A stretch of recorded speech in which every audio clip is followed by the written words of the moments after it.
So where does Breath of the Wild fit into the timeline? Alright, so this is a question I've tried to avoid for some time now, for different reasons.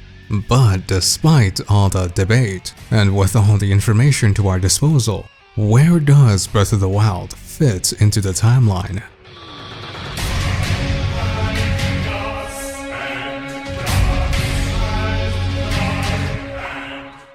Relatively recently, the Breath of the Wild director stated in an interview that the placement for the game takes place much farther than any other title in the series, which does make sense. I'll get back to that in a moment. But before that, let's bring up to speed this whole timeline conundrum to those who aren't familiar with it. In short, the Zelda timeline, as the name suggests, is how Nintendo places each of the games in the chronology. In short, there are three distinct branches, which are the Downfall, Child, and Adult timelines. The reason for the split is due to Ocarina of Time with the inclusion of time travel. So that is the Zelda timeline in a nutshell.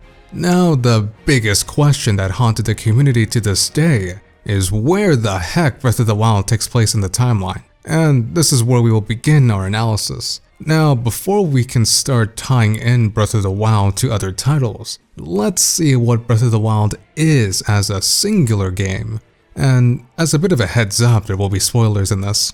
So alright, Breath of the Wild, or the events concerning the title, is comprised of a 10,000-year-long chain of events. However, before this 10,000-year-long period, these beings, known as the Leviathans, roamed over Hyrule. However, they all died out due to extreme weather, being droughts, a volcanic eruption, and an ice age.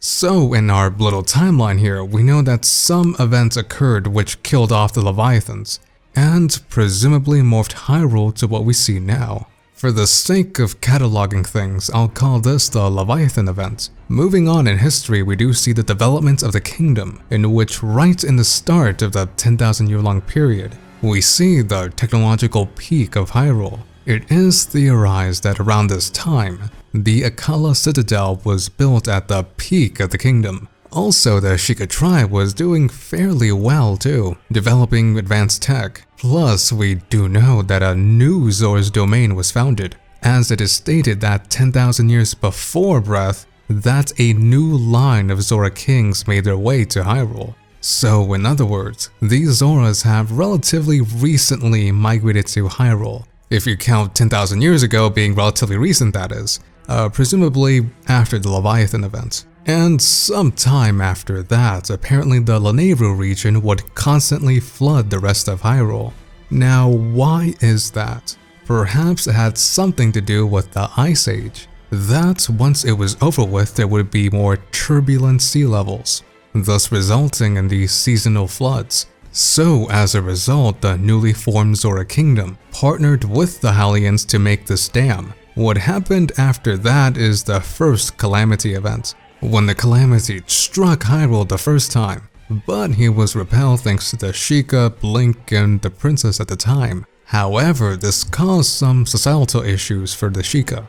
Long story short, the Hylians did not like how powerful the Sheikah were becoming, and thus banished them, thus causing the Sheikah tribe to lose touch with a lot of their tech. Naturally, a sect of Sheikah did not like this treatment, and rose against Hyrule, which would be the Yiga clan. Now, the appearance of the Sheikah within Breath of the Wild is a bit confusing, as we have never seen so many of them in a game before, and curiously they don't have the red-eye trait, which is supposedly a unique trait to them. Now, what happens after that is essentially the rest of the game, which I won't get too much into since it doesn't really have too much bearing on when it comes to the timeline placement. So there we have it, a brief overview of the timeline within Breath of the Wild. Now let's see where it fits most likely within the timeline. First off, I believe we can all agree at the very least Breath of the Wild takes place after Ocarina of Time, in one of the three timelines. Heck, IG Numa confirmed this. Now, all that leaves is which branch exactly. And despite which timeline it belongs to, the director stated that the game takes place long after any of the other previous Zeldas.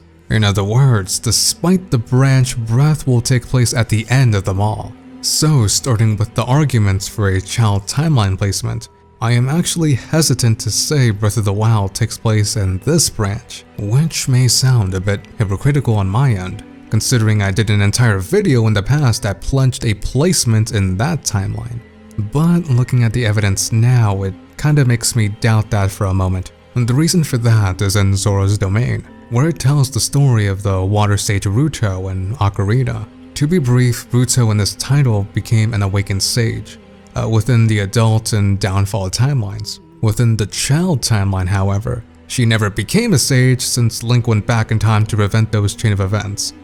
In fact, I heard arguments that the sages during this timeline are the ancient sages, not the awakened sages, which belong to other timelines. So that brings to question, why do the Zoras in Breath know that Ruto is a sage?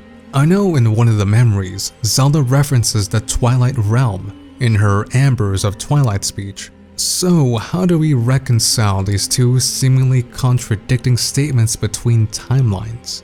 Well, we'll get back to that sort of. Now let's talk about the adult timeline, specifically at the end of it. I was having a conversation with a friend of mine about the possibility of Breath of the Wild taking place here, and we came up with a few theories. Remember the Leviathan event, where a drought, a volcanic eruption, and an ice age happened. Allegedly, it was so bad that these giant beasts died. Now, there is a possibility that it was because of these events that Hyrule geographically changed, so much so that the land arose from the sea, which could possibly explain all the sea salt laying around in Hyrule. And remember how a new line of Zora kings came in presumably sometime after this event, possibly bringing with them a new population of Zora. This may explain why the Rito and Zora seemingly coexist with one another, that the Rito are descended from the original Zora in Hyrule, while the Zora in Breath of the Wild set up a new kingdom 10k years ago after the Leviathan event. Again, this may be a possibility, but I do see some good points in this theory.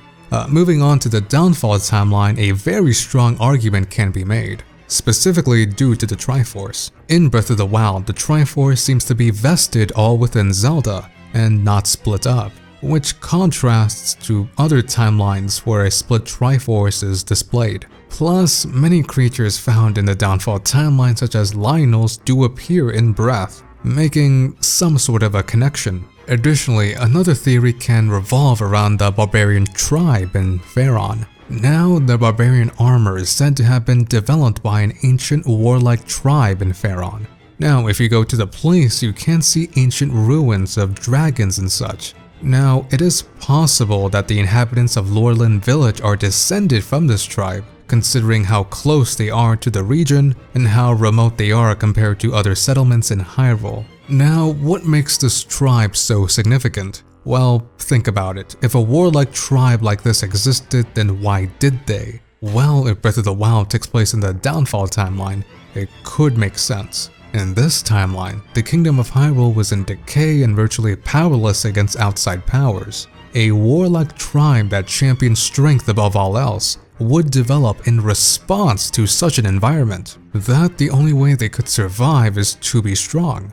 Needless to say, I think the barbarian tribe predates a lot of the events in Breath of the Wild. Now, to what extent, I'm not really sure. But since the barbarian armor is in the Sheikah shrines, which were sealed 10k years ago before Breath, the barbarian tribe could have been around prior to this event. So with all that being said and done, where does Breath of the Wild take place in the timeline? Honestly, I am not so sure. I know this maybe sound like I'm copping out or something, but these are my genuine feelings. As stated before, there are a lot of well thought out theories. Heck, a very strong case can be made for each one.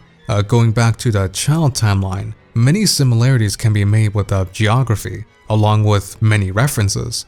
Same can be said with other branches. And considering the director's past comments, Breath could very well take place at the end of all the timelines. Originally, I was extremely hesitant to subscribe to this next theory, but Breath of the Wild could allude to a timeline convergence. How the heck does that work? I have no idea. But looking at a lot of the arguments that can be made for each timeline, without any definitive, conclusive evidence that can usurp any other argument, I am kind of in a corner here. Perhaps if further evidence comes in that acts like a smoking gun, maybe we can see the timeline to be a bit more defined. Or I could be wrong, and maybe it does take place in a specific area. Also, I didn't even mention all the references to the other Zelda games within Breath. These may be Easter eggs, so I let them out of the equation. But if they are not Easter eggs, then that just makes the whole timeline question that much more complicated. So, where do you guys think Breath of the Wild fits into the timeline? The adult, child, downfall, or all the above, or none of them at all? Let me know. Also, special thanks goes to our sponsor Dollarshaveclub. Now, full disclosure, I typically don't do many sponsorships, but when I do, I genuinely like the product. Dollarshaveclub provides razors delivered to you for insanely cheap. It's just $1 to sign up, and that includes shipping. So if you are ever in a situation where you need razors, go to dollarshaveclub.com/McIntyre and get 1 month membership of any razor for $1. Free shipping, no commitments, cancel anytime. And again, special thanks goes to them. Well, with that out of the way, what's next for this channel? Well, since Metroid Prime 4 was revealed, I do have a certain Metroid theory under works. So, see you guys this Saturday for that. Well guys, looks like I have to be heading out now. Have a great rest of the day or night, and take care.